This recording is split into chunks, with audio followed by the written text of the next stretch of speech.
Fasting. Why is fasting on my mind, and why did I want to talk about it today? So last week, we spoke about a few things before our episode, before we recorded. And we had a conversation with one of the people that were here, and they said they never fasted. And I was actually shocked. They said they also will never fast, but the Bible also says that you can do whatever and whatever.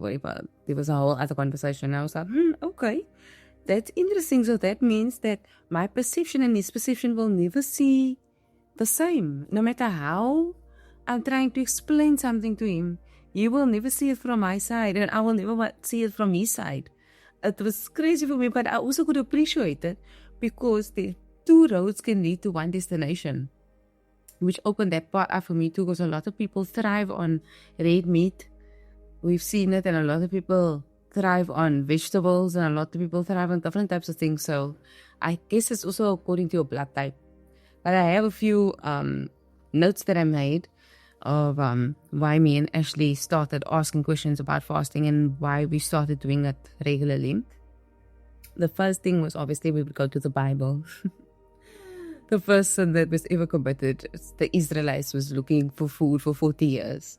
And the number 40 also has such a significance because the age of 40, they always say men go through a midlife crisis, or a female renews herself at 40. 40 is the new 20, and so something happens significantly at 40. And with the fasting also, our vessels that we have been carrying our whole lives, that we have been on this lifetime on earth, we've been putting things into it not knowing and not having intention behind it. So basically, your thought processes that brought you to this point in your life is made up of all your cells in your body. So whatever you've been ingesting is basically made up of your cells. And you can change it however. I'm going to try and explain how. So first, the cutoff was, in our opinion, the Israelites was cut off from true frequency. So we basically don't eat food, we eat frequency.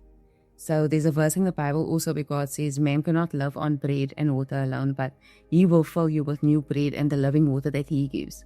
So that's how mine Ash's first fast ever started, because we started speaking of nature and of God and of different religions and how it would all work in a positive sense of how we could learn from it, not to speed down towards it, I would say, which we normally would do. And that made us open up our minds into, oh my gosh, when last did we eat? Are you even hungry? Like, you ask the question because you're so honest with each other. You're like, I just feel thirsty. Okay, let's make us coffee. So we'll have coffee. And then you're like, while you're having coffee, oh my gosh, the sugar tastes like extra in the coffee. How much sugar did you put in? And you're like, normal too. Okay, the next coffee is 1 sugar. The next coffee is no sugar. The next coffee is with no milk. So it just started bleeding, like layers and layers started peeling off us. And I tried to put it all into words. So I'm going to read what I put down here, and hopefully it will grab onto a few of you guys and remembering of how you used to do things.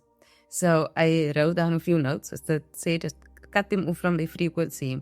So their mind was on the physical food and not being joyful in the times that they had food. So normally when we fast, we move it. And the trick in it is you need to be joyful, like nobody's supposed to know that you're in a fast, basically. So when you do think of food, you think of the appreciation of when you had it last, and the appreciation of when you're going to have it again. And as she spoke about it, we said it's called delayed gratification. So you know what you're going to have maybe on Thursday, so you're excited already on Tuesday. And whatever you're doing between Tuesday and Thursday is just amplified because you know you're going to enjoy Thursday so much. So that gave us like must to like kind of do it again and again. And what was that thing? Oh, fasting is like the best kind of detox and medicine that you could find. So different things happen at different hours, but every hour you fast, you're basically peeling back layers of trauma, parasites that you've been building up for many years within, and not just energetically, physically also. You start feeling different. Yesterday we had a treatment called ozone therapy, and after I got out of it, my whole body felt like it was throbbing. And it also made me feel of when we sat in a sauna once, or you get into a jacuzzi, and that moment that you get too hot and you want to get out of the jacuzzi, you like throbbing, your brain is throbbing, everything. That's basically your body working itself, like regenerating, should I say. Because when I got out of that thing, my whole body was cooled down already. That the way I felt when I kept my fingers together, it felt like electricity that I was generating just by sitting there. Everything was like online. It felt so amazing. I told you, we need to get this thing to take home. But anyway, so that was the one thing. So it also peels back layers of grief. You go back into your emotions and you think back on what happened to you in your childhood.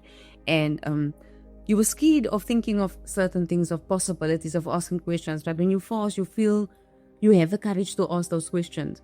And it also helped a lot for us having a mother, like having each other, which take the fear away for asking those questions. Because when you're alone, we tend to spiral onto the beliefs that we have in our arsenal. You don't have someone else's perception to say, hey, you're talking negative the whole time now. What could be the positive of that same situation? So we help each other like purge like a lot during that time.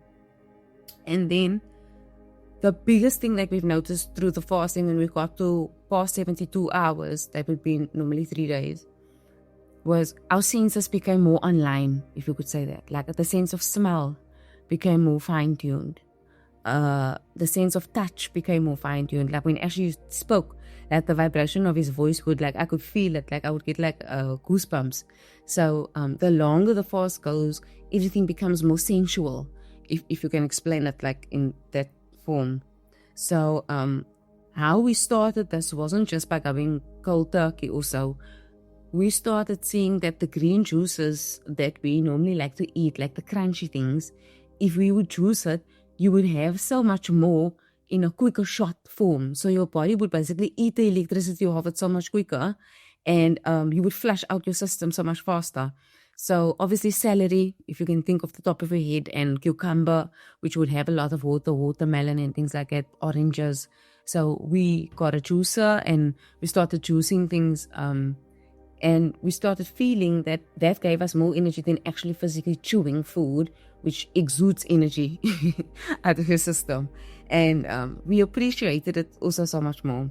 So how we started also, someone asked, where do I get all my recipes? Kauai.